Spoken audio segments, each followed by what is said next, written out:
Bonjour à tous et bienvenue chez Papa Cassette, épisode 15. J'espère que vous allez bien.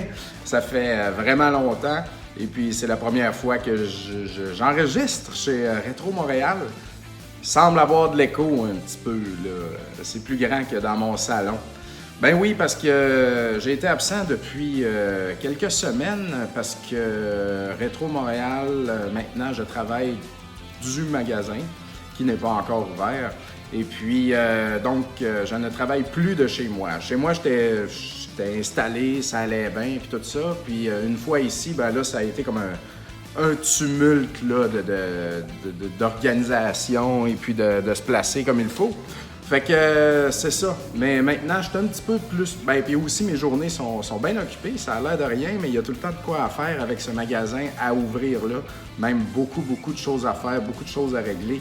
Donc, j'avais pas vraiment le temps dans mes journées de faire des épisodes de chez Papa Cassette. Mais là, j'ai un petit trou ce matin, puis ça me manquait, puis je voulais vraiment prendre le temps du mieux que je peux pour faire un petit épisode, une petite mise à jour. Donc, voilà. Ceux qui suivent ma page Facebook, en passant, j'ai pas de plan, là. J'ai pas vraiment de plan de show, je vais juste comme parler comme ça. Puis c'est ça que ça va être. Parce que je game pas bien, puis c'est ça, tout ce que ma vie est juste de créer cette entreprise-là et puis d'être occupé dans mes affaires, fait que c'est de ça que je vais parler. Je suis bien déconnecté présentement, très lonely, et puis ben, avec mes collègues, et puis on travaille fort pour ça. Fait que c'est ça, mais avant tout, excusez-moi. Pas habitué de parler tant que ça. Mais je suis tout seul ici à longueur de journée. J'ai mon sous-sol qui se fait creuser. Pour ceux qui suivent ma page Facebook de Papa Cassette, j'ai mis une petite photo, là, ça fait déjà une semaine. Et ben, ça l'a déjà creusé pas mal plus que ça. Puis je dois dire que c'est pas mal excitant, là. C'est des gros travaux, mais cela dit... en ce qui nous concerne, ça ne nous touche pas vraiment, outre le fait qu'on vit à travers toutes nos cochonneries au rez-de-chaussée. On n'a pas tant que ça des cochonneries, on fait attention et puis on garde le moins d'objets possible dans nos vies, mais il y a plein d'affaires quand même. Donc les chambres sont pleines, le salon il est plein, la laveuse sécheuse est rendue dans la cuisine, puis on peut pas s'en servir. On peut pas laver notre linge, fait que là on va à la buanderie, on va chez mes parents, on va chez des amis pour laver notre linge. C'est pas si pire, mais c'est quand même pain in the ass. Donc, c'est ça. Mais les travaux vont bon train. Et puis, pour ceux qui s'intéressent, ce type de travaux-là, d'excavation d'un sous-sol, on est en ville, hein, fait qu'ils ne soulèvent pas la maison. Comme ils creusent par le terrain en arrière, ils se creusent une pente et puis ils ouvrent carrément le mur de la fondation. Et puis, ils rentrent leur petite pelle mécanique là-dedans et puis ils creusent par en dessous. Donc, le danger avec ça, c'est que le contracteur, il te donne un prix, il te fait une estimation. Mais s'il pogne, il y a tout le temps des extras qui peuvent s'ajouter, là. Tu sais, on a telle affaire, ça va coûter plus cher, blablabla. Puis, le gros danger, c'est de pogner du cap de roc, de pogner de la roche. Là. Pas des roches, mais comme que ça soit un plateau de roche. Justement, je pense que sur le plateau, c'est un peu ça le problème, puis les sous-sols sont durs à creuser. Moi, je suis dans Rosemont, puis on a été très chanceux. On a comme pas de roc, pas de cap, rien. À part peut-être un petit coin, ce que j'ai vu hier, mais ça sera pas... s'il y a des extras, ça sera pas grand-chose. Parce qu'on peut facilement se booster une facture là, de 20-30 000 là, juste pour ça. S'il y a un mur de fondation qu'il faut refaire, un autre 20 000, tu sais, c'est fou, là, tu sais. Mais je continue de me croiser les doigts, mais pour nous, ça va très bien présentement. Puis, ça va être ma game room en devenir, j'ai vraiment hâte. Mais c'est quand même long, ça prend un mois les travaux. Après ça, il faut laisser reposer le béton un mois. Après ça, là, on commence la finition. Et puis, moi, de mon côté, vu que je veux faire quelque chose de spécial avec ma game room, je ne sais pas quoi encore exactement. Il faudrait que je me trouve un ébéniste, tu sais, puis tout ça. Donc, disons que le produit final de mon fantasme n'arrivera pas avant la fin de l'année, d'après moi, le temps que tout ça se fasse. Mais au moins, quand ça va être fini, ça va être plus tranquille chez nous. Fait que ça, c'est une affaire, mais c'est pas compliqué parce qu'on se fait un petit briefing avec les entrepreneurs le matin avant d'aller travailler, puis nous autres, on s'en va, puis eux autres, ils travaillent toute la journée, puis quand on revient, ils sont partis. Ben, on n'a même pas besoin de se parler à tous les jours. Donc, c'est simple, là, c'est pas nous qui salissons les mains, puis tout ça, puis ça se fait tout seul. Donc voilà, c'est pas si pire sur le moral, là, quand même. Mais c'est ça, tout ça se fait justement en même temps qu'on est à la veille d'ouvrir Rétro Montréal. Et puis là, on travaille vraiment fort les trois là, pour tout faire, pour tout finir. Ça va être vraiment ça coche. Là. On met le paquet sérieux et puis visuellement, ça va être superbement décoré ici. Non, excusez-moi, j'essaie d'enlever le son. Ça va être superbement décoré. Ça va être bien organisé. L'inventaire va être ça coche. Tous les jeux sont étiquetés. Ça va être beau. Ça va être un vrai beau magasin de jeux vidéo. On a une arcade ici. D'ailleurs, j'ai rapatrié l'arcade des Turtles. Et puis c'est drôle parce qu'on a publié ça sur les pages Facebook. Puis j'ai mentionné que ça venait d'Arcade Montréal. Puis là, le monde dit « Oh non, vous avez enlevé l'arcade des Turtles à l'arcade! » Non, ça c'est la première Turtles. Donc, Teenage Mutant Ninja Turtles. The Arcade Game, tu sais, comme la première. Celle qu'il y a chez Arcade Montréal, c'est Turtles in Time, donc la deuxième. Puis à l'arcade, dans le fond, à Arcade Montréal, on ne voulait pas avoir 2 machines de Turtles sur le plancher parce que l'espace n'est pas illimité. Puis on veut avoir une belle variété de machines, fait qu'on n'a pas besoin de 2 machines qui sont pratiquement pareilles. Vu qu'il y a plus de moves puis que Turtles in Time est un petit peu plus varié, ben c'est celle-là qu'on a gardée là-bas. Puis elle était entreposée depuis quasiment 2 ans, je pense. Donc voilà, on met ça ici, puis ça fait un tannant de beau bibelot. Ouais. Puis c'est ça, dans le fond, on est ici depuis un bon mois. On avait du papier craft dans les fenêtres. Et puis là, j'ai commencé à m'enlever un petit peu. Il y a des passants, il y a bien des curieux qui regardent par les fenêtres ou qui rentrent. Puis il y a déjà une belle excitation là, autour du projet dans le quartier ici. Et puis, je pense que ça va être pas pire partout. On est comme déjà actifs. Il y a du monde qui vient nous vendre des jeux. On fait de la vente parce qu'on est là la fin de semaine où il y a pas mal tout le temps quelqu'un ici pour continuer d'avancer les choses. Donc, on est déjà comme actifs là, d'une certaine façon. Puis en même temps, la vente en ligne continue. Ça, c'est la base. Là. Donc, ça roule continuellement. Mais c'est ça, au cours des dernières semaines, tout ce qu'on a fait, on a récupéré des armoires, du racking. Et puis, vous voyez en arrière, là, les tablettes grises, c'est tout ça vient du microplay maçon. Et puis, on s'est équipé un peu avec ça. Pour faire tenir ces tablettes-là, par exemple, ça prend des slat walls, me semble que c'est le même que ça s'appelle, qu'on a acheté chez un fournisseur de magasin avec ces présentoirs-là, puis tout ce que vous avez vu sur notre page Facebook. Fait qu'il fallait tout monter ça, il fallait placer ça. On a fait une commande Ikea aussi pour des luminaires, une bonne vieille Billy qu'on a mis dans la salle de bain. Et puis des petits meubles là, en arrière du comptoir là-bas pour ranger les doublons puis des consoles en backup et puis des affaires du genre. Puis ça, ben il y a eu un retard d'1 semaine, fait que là, ça nous a fucké un peu. Et puis moi, j'ai designé des visuels pour aller dans toutes les fenêtres, dans l'espace gaming, sur le mur, un peu partout. Puis ça, c'est comme long. On va avoir ça comme 4 jours avant l'ouverture. Fait que j'espère que tout va être correct.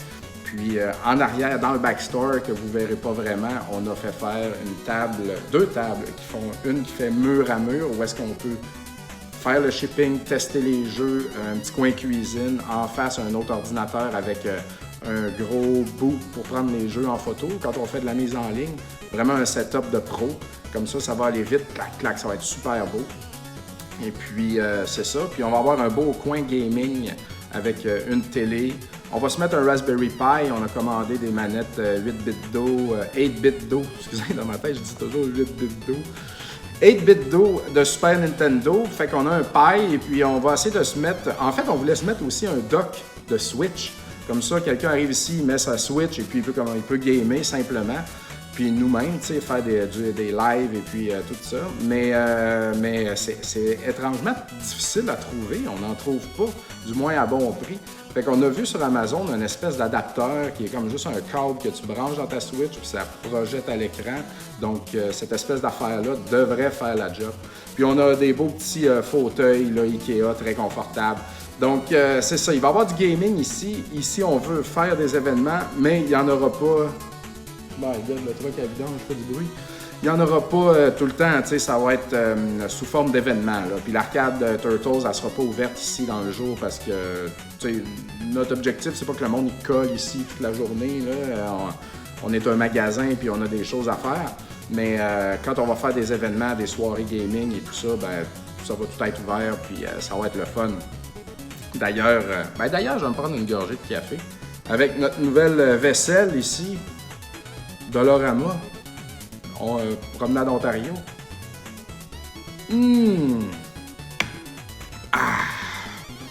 Fait que, nos heures d'ouverture, je vais vous les dire. En fait, ils sont déjà sur notre page Facebook. Toutes les informations, l'adresse et tout, c'est le numéro de téléphone, tout ça est sur notre page Facebook. Mais je vais vous le dire pareil, on va être ouvert du lundi au mercredi de 10h à 17h. Le jeudi de 10h à 20h. Le vendredi, même chose, 10h à 20h. Samedi, 10h à 17h. Et puis le dimanche, midi à 17h. Donc, les soirées seront jeudi, vendredi. Et puis, moi, je vais être là en semaine, du lundi au vendredi avant 5h. Et puis, Petit Joe Miette va être là les jeudis soirs, vendredi soir, samedi dans le jour. Peut-être vendredi dans le jour aussi pour m'aider. Fred Gémus, notre autre collègue, va être là le dimanche. Mais il va sûrement aussi apparaître là, au cours de la fin de semaine ou des soirées. Puis moi aussi peut-être la fin de semaine. Mais notre horaire de base, c'est ça. Cependant, ce qu'on a déjà remarqué, c'est que quand on est ouvert puis qu'il y a du monde, c'est quand même très prenant.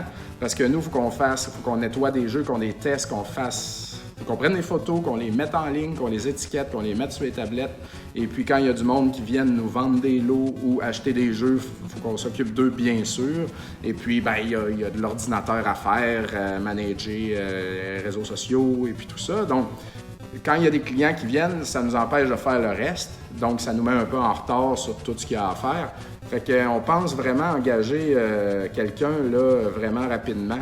Et puis, il y a des vacances. On va avoir des vacances, nous autres, au cours de l'été. Donc, je pense que ça nous prendrait quelqu'un, un genre de gérant, là, soit à la coche, là, qui pourrait juste commencer en s'occupant du comptoir et des clients qui rentrent, pendant que nous autres, on fait tout l'arrière et puis tout le stock. Et puis, cette personne-là, on pourra la former éventuellement, qui pourra s'occuper du shipping et puis de mettre des jeux en ligne et tout et tout. Ça serait très bien. Donc, faut qu'on regarde ça. Et puis, il faut qu'on regarde aussi un bureau d'administration pour gérer tout ça, parce que là, les taxes, c'est moi qui s'occupe de ça, les dépenses, tu sais, puis je suis travailleur autonome, je suis bon là-dedans, mais c'est prenant, c'est fatigant. Puis clairement, il y a d'autres affaires qu'il va falloir tenir compte, dont justement avoir un payroll pour les employés, tu sais. Donc, c'est ça. J'ai besoin de me libérer de cette tâche-là et puis de trouver une compagnie fiable qui va pouvoir gérer nos affaires. Donc, plein de petites choses comme ça, là. Mon ami François Cantine a trouvé une quote d'un de mes précédents épisodes où est-ce que je disais que je menais une vie de papier.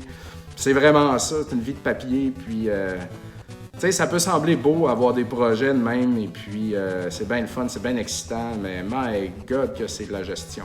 Tu sais, on fait juste ça là, à temps plein là, depuis des semaines et des semaines et des semaines. Puis pour l'arcade, c'était la même chose. Là, tu sais, c'est de l'extérieur, quand c'est pas ton projet, c'est comme juste du beau, juste du fun. Mais quand t'es dedans, c'est comme « Oh, ça va-tu finir? » tu sais.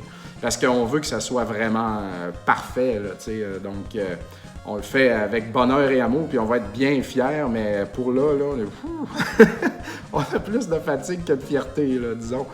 Mais c'est correct, c'est ça que ça prend. Puis il faut que ça soit rentable, puis il faut que ça marche bien. Fait qu'on prend tous les moyens pour mettre ça de notre bord, et puis on n'hésite pas à dépenser pour des choses qu'on considère qui vont être vraiment belles, puis que ça va être vraiment le fun pour vous de venir. Donc ça devrait être pas pire, pas en tout. Alors, l'ouverture officielle est le samedi, le 25 mai à midi. Ça, on ouvre les portes ici, puis rentrez, venez acheter des jeux. En ce qui nous concerne, nous les propriétaires, on fait une petite soirée quelques jours avant avec les médias et puis des amis proches du projet. Donc, comme juste pour faire un peu de pub et puis remercier les gens qui nous supportent.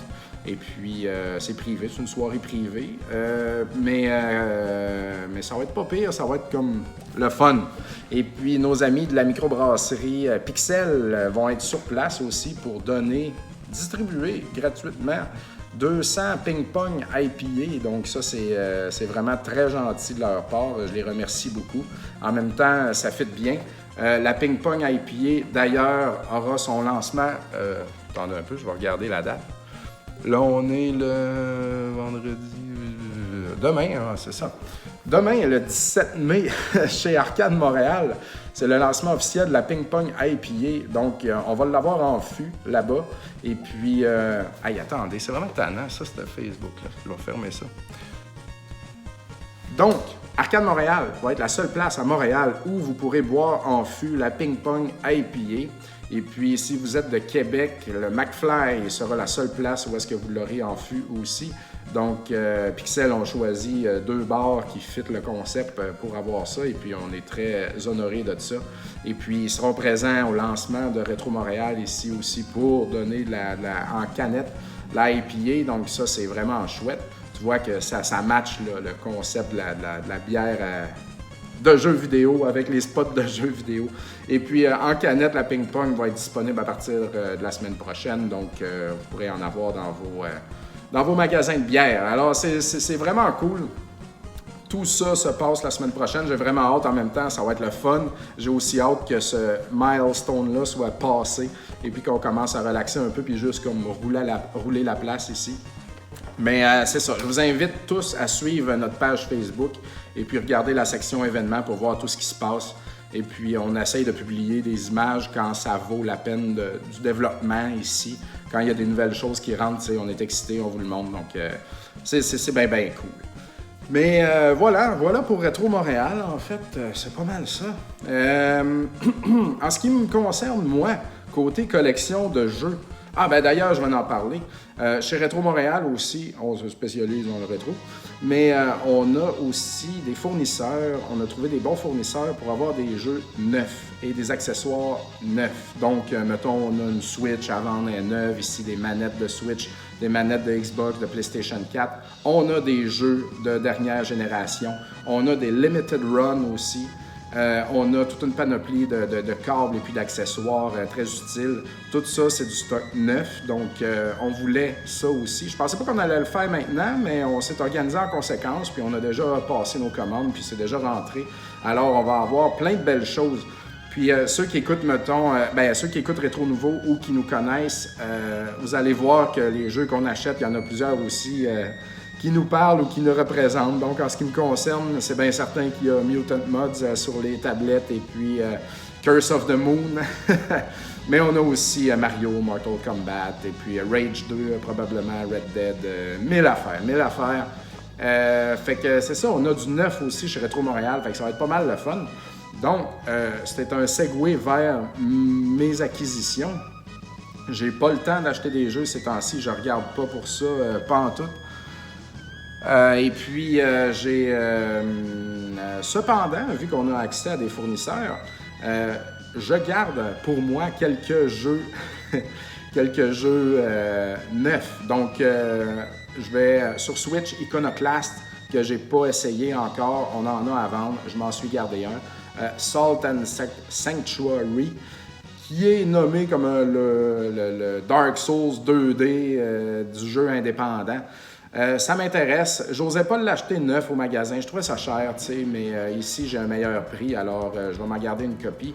Runner 3 aussi sur Switch, que j'ai joué un petit peu à Rétro Nouveau, puis je trouvais ça très, très chouette. J'avais bien envie d'avoir ça. On n'a pas accès à tout, mais ça, oui. Alors, je vais me garder ces 3 jeux-là, puis ça va être pas mal ça pour mes acquisitions, sérieux. Puis vu que c'est le bordel chez nous, tous mes jeux sont dans des boîtes encore. Je ne vois plus mes jeux. Je ne vois plus ma collection depuis plusieurs semaines. Fait que je suis comme un peu déconnecté là, des achats et puis de tout ça.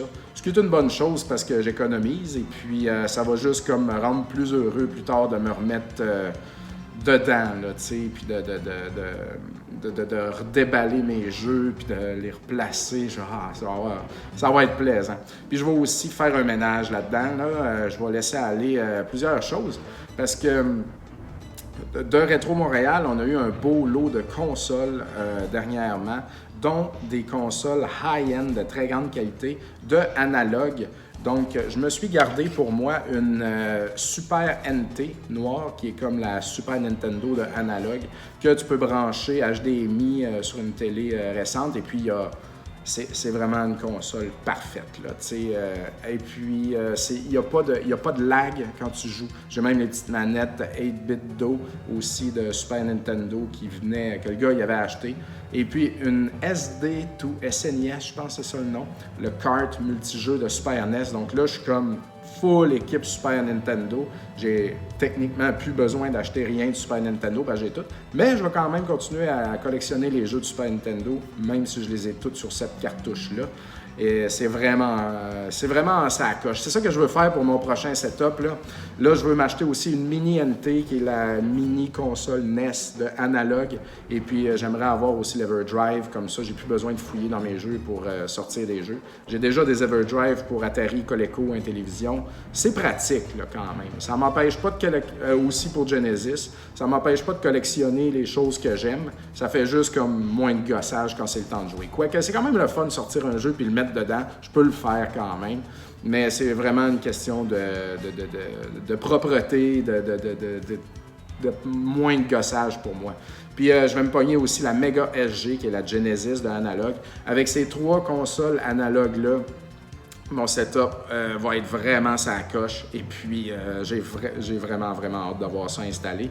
Et puis, si vous avez vu sur ma page Facebook, il y a un petit kit aussi, Do It Yourself de 8-bit Do, où est-ce que je peux transformer une manette NES en manette sans fil. Ça fait parfaitement.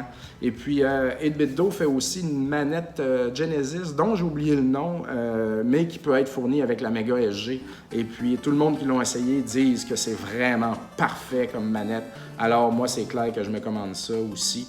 Et puis, tous mes besoins de Nintendo, Super Nintendo, Genesis vont être parfaitement comblés. Puis pour le reste, ben c'est ça.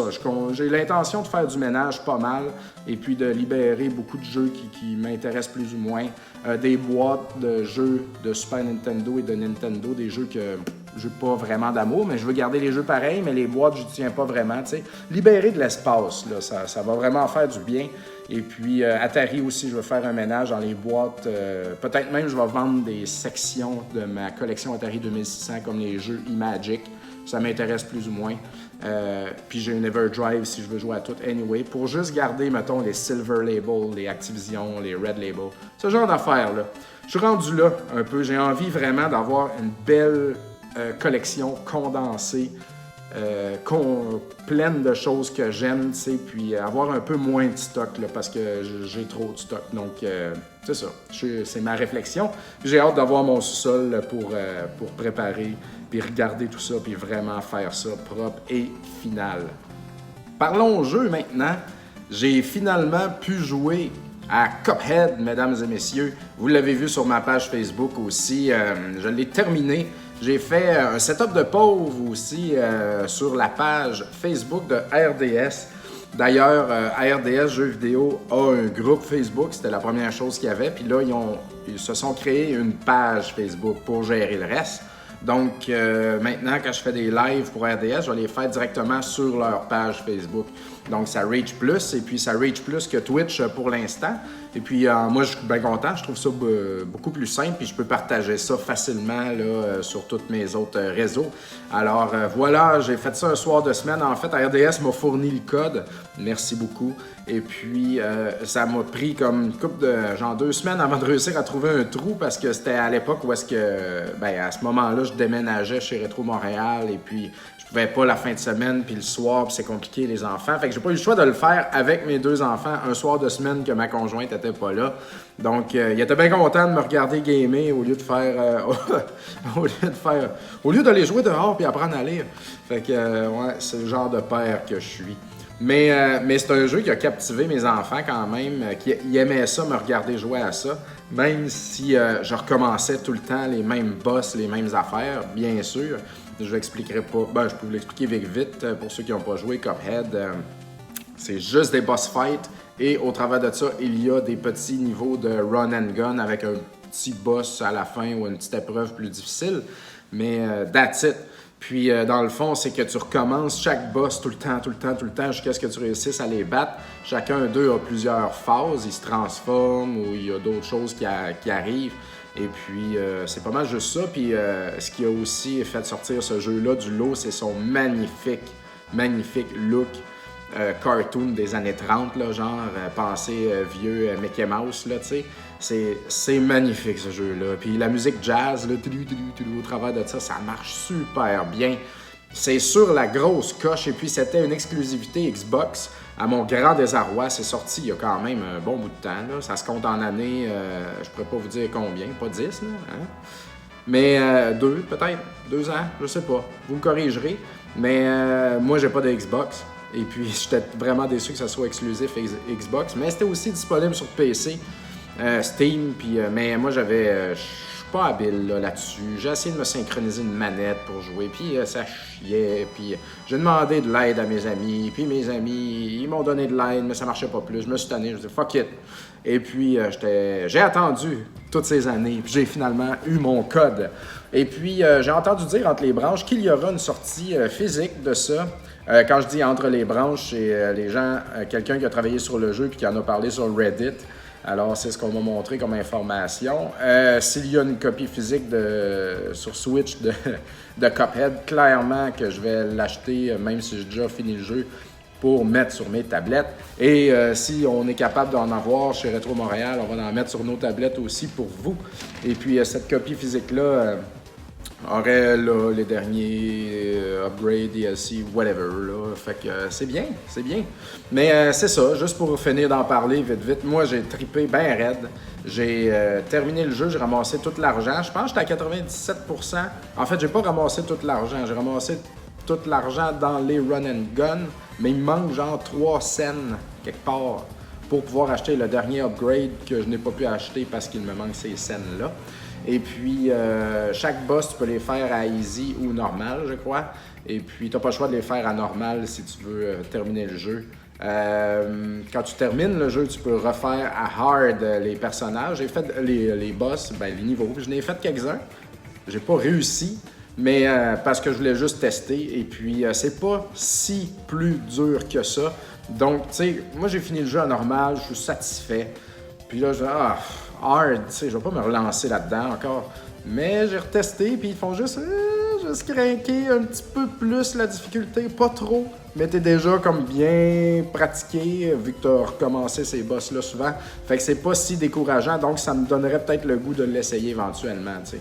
Parce que c'est ça que je trouve un peu con ou plate dans les jeux, c'est comme, termine le jeu, on te donne là telle nouvelle affaire, c'est plus dur. Je suis comme, je viens de le finir, là. Il y a tellement de jeux, là. Fais donc un jeu qui se finit quand il se finit, là, tu sais. Moi, c'est ça qui m'énerve. Ça devrait pas exister, ça, easy, medium, hard. Tu sais, comme, fais le jeu, balance-les comme il faut. Quand t'as fini. Et puis, si t'as trouvé ça trop facile, t'as eu du fun, tu vas le recommencer, ce jeu-là, comme un jeu que t'aimes, tu sais, comme un jeu rétro. Combien de fois j'ai recommencé Mega Man 2, moi, dans ma vie? Là, c'est sûr qu'il l'a à hard, là. Mais Castlevania, je veux dire, Contra, je fais ça tout le temps, là, tu sais. C'est le fun, de recommencer des jeux. Fait qu'il n'y a pas besoin de faire chier avec ça, là. C'était mon petit grain de sel sur la chose. Et puis, c'est ça. Le boss, un des boss qui m'a donné vraiment le plus de fil à retordre est le dragon. Ceux qui ont joué, vous allez voir. Et puis, King Dice, le bras droit du diable. Le diable étant le boss de fin. King Dice, c'est comme son bras droit. Et puis, son niveau est très cool, par exemple, parce que c'est comme une roulette que tu flippes un dé puis ça te fait faire plein de boss jusqu'à ce que tu te rendes à lui. Et puis, des fois, ces boss-là, ils sont tous différents, dépendamment de où est-ce que la petite flèche s'arrête. Tu pognes des cœurs, aussi un peu de life, mais c'est pas des gros boss, là, tu sais, ils n'ont pas de changement. C'est comme, il fait ce qu'il fait, puis c'est tout. Donc, on s'habitue très vite. Mais j'ai bien aimé ce niveau-là de King Dice. Et puis, mais lui-même, à la fin, il est vraiment, vraiment difficile, là, tu sais. C'est très serré. Mais ayez beaucoup de life. Et puis, ouais, le dragon, King Dice. Et puis le diable, j'ai vraiment pas trouvé ça si difficile dans le fond, ce qui est quand même assez étrange, tu sais. Le boss de fin, je l'ai fait beaucoup plus facilement que plusieurs boss du jeu. Alors, si vous êtes à King Dice, dites-vous que c'est le plus tough. Et puis après ça, ben, ça va bien se finir. Mais merci beaucoup à RDS pour le code. J'ai trippé bien raide. C'était vraiment, vraiment trippant. C'est un chef-d'œuvre. Et puis, sachez ce que c'est avant de l'acheter, là, bien sûr. C'est juste des boss. Faire recommencer 50 fois un boss, ça va vous arriver. Vous allez recommencer, mais c'est pas un jeu qui est brisé, c'est une courbe d'apprentissage, c'est de l'apprendre, c'est de l'apprenage de pattern. Mais moi j'aime ça les jeux rétro, puis les jeux rétro c'est souvent ça, c'est de l'apprendre par cœur pour réussir à passer là, finalement. Fait que ça emprunte un peu cette mentalité-là. Très très cool. Et pour finir, je voudrais parler d'un jeu indépendant auquel j'ai joué et que j'avais bien hâte de l'essayer. Ça s'appelle Katana Zero et puis c'est comme un... Il serait facile de le décrire comme étant un Hotline Miami 2D, là, tu sais, dans lequel tu incarnes un samouraï surnommé le Dragon. Et puis tu te fais donner des missions d'aller tuer tout le monde dans des endroits précis, donc dans un hôtel, dans une usine, dans un abattoir, plein d'affaires de même. Donc, je ne vais pas en parler pendant des heures, mais c'est vraiment un jeu de slash et de tuage de monde. Donc, tu te promènes sur les plateformes, il y a du monde au-dessus, en dessous, et puis tu les tues, et puis tu peux attraper aussi des objets puis les lancer. Fait que c'est vraiment comme Hotline Miami, un peu à ce niveau-là, où est-ce que tu lances des choses puis tu frappes les gens. Ce qu'il y a de spécial, c'est que ton personnage peut ralentir le temps, donc c'est vraiment cool quand quelqu'un te tire une balle, tu vois la balle arriver doucement, puis tu lui donnes un coup d'épée et tu lui renvoies. Alors, c'est comme ça qu'on tue le monde là-dedans en très grande partie, ou en roulant en arrière puis en les tuant dans le dos. Le gameplay est vraiment satisfaisant. Moi, j'aimais beaucoup ça. Cependant, je ne savais pas que ce jeu-là était aussi dense en histoire, tu sais. Il y a beaucoup de scénarios là-dedans, quasiment autant, sinon plus que de gameplay. Et puis, au niveau du scénario, on te fait choisir des... mettons que tu parles avec quelqu'un, la personne dit quelque chose, puis après ça, tu as des choix de réponse pour répondre. Je pense pas que ça influence l'histoire dans son ensemble, mais c'est drôle, tu sais. Tu peux comme t'obstiner avec la personne, juste dire ta gueule ou être gentil. Et puis, ça te fait jouer un peu avec les personnages. Donc ça, j'ai trouvé ça très sympathique.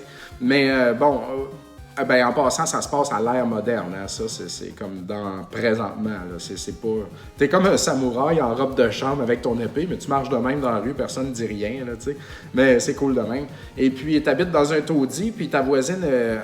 un de tes voisins, c'est une petite fille. Puis là, il y a comme toute une affaire autour de la petite fille. Puis là, ça m'a tué un peu, sérieux. Tu finis de faire un niveau, là, t'as tué tout le monde, t'es craqué, tu sais. Là, après ça, tu retournes chez vous, puis là, il faut que tu parles à la petite fille. Puis là, c'est « Ah, je te prête mon dinosaure, il s'appelle Léviathan. » Ah, je vais m'en occuper, merci. Puis là, « Ah, veux-tu un bonbon? » Puis c'est vraiment plate.